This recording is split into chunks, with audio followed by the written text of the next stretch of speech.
The Resilience Collaborative is a global community of practice that aims to advance learning and adoption of evidence-based strategies for health worker resilience, particularly in low-resource settings. We'll just kick off today's discussion by talking about resilience itself. When I say the word resilience, what comes to your mind?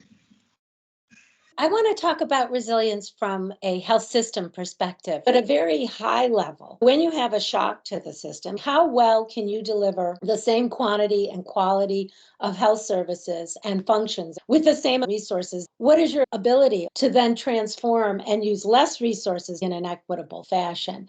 And then lastly, the transformative phase, where you've made adjustments to your health system so that you can sustain and continue to deal with this new external shock. What's really seems to be the four characteristics of a resilient health system. First and foremost, information management. Another is coordination and collaboration. The third is planning and preparedness for uncertainty. Lastly, leadership at all levels. Resilience is a foundational block for persistence to adapt to the changing environment in order to build persistent health behaviors. Resilience is a core determinant of being able to adopt long-term behaviors after digital interventions are served. And this is for citizens and healthcare workers.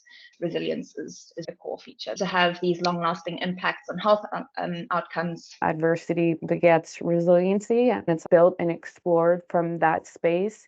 When I think about concepts around resiliency and compassion and well-being, these are not something that we can get through a certification or weekend training, but they're actually what I call a return to practice. I dove deep into all the different operational definitions of what resiliency means, and we don't have one yet. I think one of the things that feels important for human health and well-being is that our definition includes adapting well or adapting in a well-being space. So I think including that little piece around wellness or well-being is important. Resilience for me is a mindset described by 3 A's.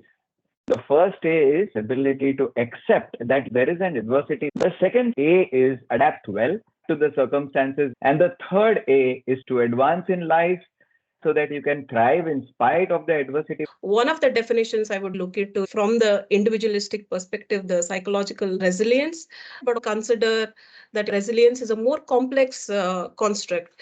It could be my behavior, the relationship with my family, the community, the organization support, and the invisible social political support system. Not having a conflict in the country is also important. I think that's what resilience means to me.